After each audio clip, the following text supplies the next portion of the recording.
इस वीडियो को देखने वाले सभी लोगों का इस वीडियो में मैं दिल से स्वागत करता हूं। दोस्तों, इस आने वाले अक्टूबर महीने में विधानसभा चुनाव को हुए पूरे 4 साल हो जाएंगे। यानी कि महाराष्ट्र के आमदारों के 5 साल कार्यकाल का 4 साल पूरा हो जाएगा। और महाराष्ट्र राज्य की राजनीतिक परिस्थिति ऐसी बनी है कि पूरी उम्मीद है कि अगले साल मार्च अप्रैल महीने में होने वाले लोकसभा चुनाव के साथ ही विधानसभा का चुनाव भी हो जाए। यानी कि गिने गिनाए बस कुछ महीने ही बाकी रह गए हैं चुनाव के। तो ऐसी परिस्थिति में जिन नेताओं के काम कमजोर है वो अब इमोशनल कार्ड खेलना शुरू कर दिए हैं। इमोशनल कार्ड यानी कि रो धोकर जनता का दिल जीतने की कोशिश करना। दोस्तों, इस इमोशनल कार्ड की मिसाल अभी कुछ दिनों पहले हमारे चांदीवली विधानसभा में देखने को मिली।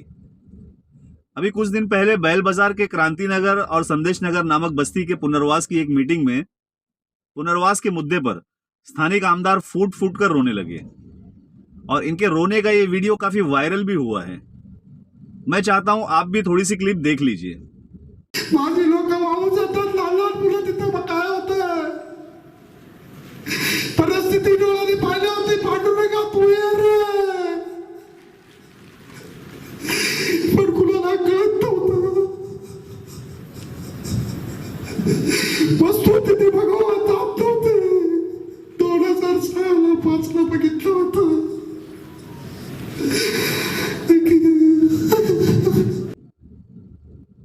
दोस्तों, स्थानिक आमदार को रोना नहीं चाहिए था, क्योंकि इनके कार्यकर्ता इनको दमदार आमदार कहते हैं। दमदार यानी कि बहुत दम रखने वाला व्यक्ति, और दमदार व्यक्ति कभी रोते नहीं है दोस्तों, कम से कम सार्वजनिक तौर पर तो बिल्कुल भी नहीं। दोस्तों, मैं सोचता हूं जिन कार्यकर्ताओं ने इनको दमदार आमदार की उपाधि दी थी वो अब इन्हें दमदार आमदार कैसे कह पाएंगे या फिर लिख पाएंगे। चलिए कार्यकर्ता की बात जानने दीजिए।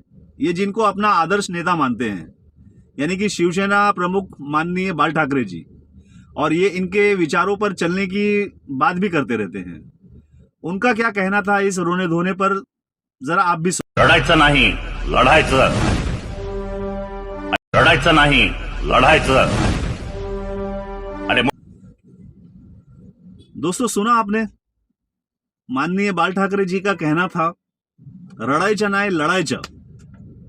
तो स्थानिक आमदार ने रो रो कर यह भी साबित कर दिया कि ये अपने आदर्श नेता माननीय बाल ठाकरे जी की इस विचारधारा पर खरे नहीं उतर पा रहे हैं। दोस्तों, वैसे स्थानिक आमदार को तो रोना ही था, क्योंकि इन्होंने 2019 के चुनाव में झरीमरी, संदेश नगर, क्रांति नगर के लोगों से इनके पुनर्वास को लेकर बड़े बड़े वादे किए थे। इन्होंने क्या वादे किए थे जरा आप भी सुन लीजिए। प्रत्येक वर्षी माझ्या क्रांतीनगर असेल, झरीमरीमध्ये असेल, त्या प्रत्येकाच्या घरामध्ये 3 फूट ते 4 फूट 5 फूट पाणी जात असतं। म्हणून आपल्याला या ठिकाणी मी शब्द देतो, जे 20 वर्षामध्ये झालं नाहीये ते 20 महिन्यामध्ये या महाराष्ट्र शासनाकडून आणि शिवसेनेच्या माध्यमातून, या महायुतीच्या माध्यमातून आपल्याला न्याय दिल्याशिवाय हा दिलीप मामा स्वस्त बसणार नाहीये। काय मागतोय आम्ही? आमच्या हक्काचं घर मागतोय। आम्ही कुणाच्या बापाचं काय मागत नाहीये, आम्ही आमच्या बापाचं हक्काचं घर मागतोय। आणि ते देणं महाराष्ट्र शासनाचं काम आहे, ते केलं नाहीये। ते करण्यासाठीच धनुष्यबाणाचं बटन दाबून तुमच्या न्याय हक्कासाठी, तुमच्या मुलाबाळासाठी स्वतःचं घर त्या बिल्डिंग मध्ये मिळण्यासाठी एक वेळ दिलीप मामाला आमदार बनवा आणि ती जिम्मेदारी माझ्या डोक्यावर ठेवा। सुना दोस्तों आपने?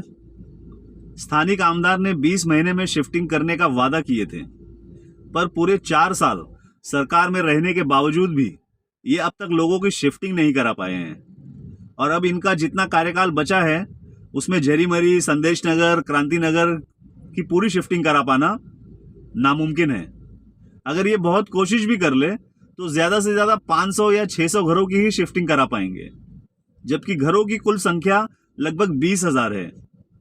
और इनका ये हाल तब है जब हमारी कांग्रेस पार्टी के पूर्व आमदार और मंत्री जनाब नसीम खान जी ने अपने कार्यकाल में ना सिर्फ 20,000 घरों के लिए बिल्डिंग भी बनवाई, बल्कि उनके घरों का सर्वे भी करवाया और पात्रता की प्रक्रिया को भी पूरा करवाया। दोस्तों इस पूरी प्रक्रिया का बचा हुआ आखिरी काम यानी कि लोगों को ट्रांसफर करवाने का काम भी अगर स्थानिक आमदार पिछले 4 साल में खुद की पार्टी की सरकार होते हुए भी ना करा पाए तो फिर ऐसे आमदार का क्या फायदा। आप सोचिए, अगर इनको शिफ्टिंग के लिए बिल्डिंग भी बनानी पड़ती, लोगों के घरों का सर्वे भी करवाना पड़ता और उन घरों को पात्र भी करवाना पड़ता तो स्थानिक आमदार को कितने साल लग जाते। और यही सारे काम हमारे पूर्व आमदार नसीम खान साहब ने सिर्फ 5 सालों में करवा दिए थे। दोस्तों ये शिफ्टिंग करवाने का वादा स्थानिक आमदार के 5 वादों में से एक अहम वादा था जिसमें ये बुरी तरह नाकामयाब हुए हैं।